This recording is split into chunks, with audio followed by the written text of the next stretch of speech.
एक बार गौतम बुद्ध एक गांव में उपदेश दे रहे थे। उस गांव का एक अमीर व्यक्ति बुद्ध के उपदेश सुनने आया। उपदेश सुनकर उसके मन में एक प्रश्न पूछने की जिज्ञासा हुई, परंतु सबके सामने प्रश्न पूछने में उसे कुछ संकोच हुआ, क्योंकि उस गांव में उसका बहुत मान सम्मान था और प्रश्न ऐसा था कि उसकी प्रतिष्ठा दांव पर लग जाती। इसलिए वह सबके जाने का इंतजार करने लगा। जब सब लोग चले गए तब वह उठकर भगवान बुद्ध के पास आया और अपने दोनों हाथ जोड़कर बुद्ध से कहने लगा, प्रभु, मेरे पास सब कुछ है, धन दौलत पद प्रतिष्ठा, किसी भी चीज की कोई कमी नहीं है, परंतु मैं खुश नहीं हूं। हमेशा खुश रहने का राज क्या है? मैं जानना चाहता हूं कि हम हमेशा प्रसन्न कैसे रहें। गौतम बुद्ध कुछ देर तक चुप रहे और बोले, तुम मेरे साथ जंगल में चलो, मैं तुम्हें खुश रहने का राज बताता हूं। ऐसा कहकर गौतम बुद्ध उसे साथ लेकर जंगल की तरफ बढ़ने लगे। रास्ते में बुद्ध ने एक बड़ा सा पत्थर उठाकर उस व्यक्ति को देते हुए कहा, इसे पकड़ो और चलो।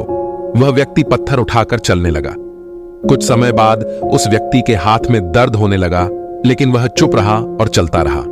लेकिन जब चलते हुए काफी समय बीत गया तो उस व्यक्ति से दर्द सहा नहीं गया और उसने बुद्ध को अपनी परेशानी बताई। बुद्ध ने उससे कहा, पत्थर नीचे रख दो। पत्थर नीचे रखते ही उस व्यक्ति को बड़ी राहत महसूस हुई।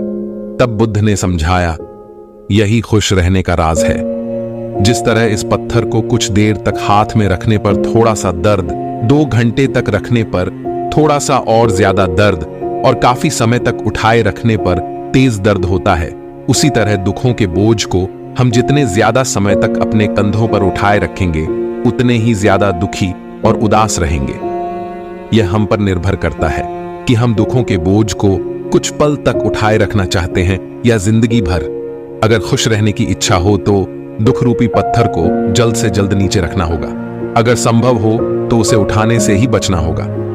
गौतम बुद्ध की यह बात सुनकर आदमी खुशी खुशी अपने घर की तरफ बढ़ चला। दोस्तों, अगर आपको गौतम बुद्ध की यह मोटिवेशनल कहानी पसंद आई हो तो प्लीज हमारे चैनल को लाइक और सब्सक्राइब करें।